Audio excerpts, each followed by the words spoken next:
It was supposed to be a normal night. The children had fallen asleep in a house that never felt strange to them, a place that had long become a second home. Laughter had filled the rooms earlier that evening, blankets scattered across couches, soft voices fading into silence as sleep slowly took over. Then the noise came, not loud at first, just enough to pull them out of sleep.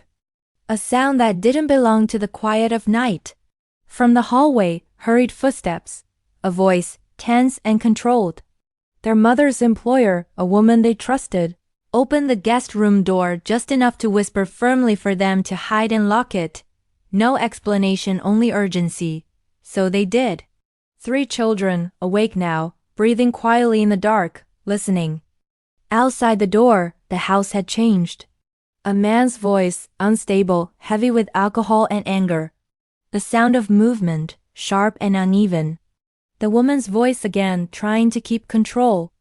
Then another voice, younger, her 14-year-old son stepping in, trying to hold the line where fear met courage. The children inside the room didn't see anything, but they heard everything. A struggle, a stumble. A body hitting the floor, the sound of the front door being pulled open. The teenager trying to stop him, trying to keep him there until help arrived. Then a sudden crash, glass shattering, a sharp cry of pain. Silence followed, broken only by distant sirens growing closer. The man ran not far, collapsing into a ditch at the end of the street before the police arrived.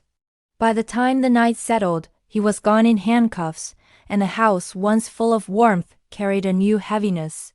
Inside the locked room, the children stayed still until the door finally opened again and someone told them it was over. But nights like that don't really end. Years passed. The boy who had stood in the doorway grew into a man. His wounds healed, his life moved forward.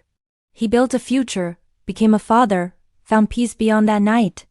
The man who had come in anger never found the same path. Grief, addiction, and illness slowly consumed him. Months later, his life ended quietly, shaped by loss that had begun long before that night ever happened. He had loved his daughter deeply. She had been the last piece of his world after cancer took her mother.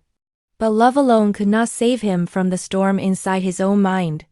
And the children who listened from behind the locked door grew up carrying the memory of a night when fear, courage, loss, and compassion all lived under the same roof.